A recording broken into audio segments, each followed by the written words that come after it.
Welcome to Fluent Phonics. Today we will learn how to pronounce the word kebab. Kebab. Kebab. Kebab.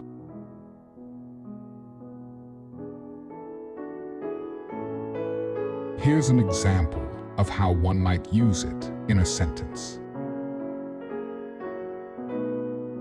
I ordered a delicious chicken kebab from the food truck for lunch.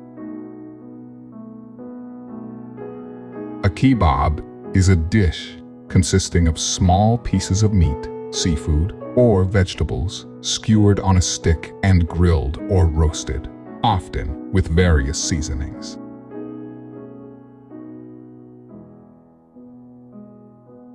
Thank you for your time.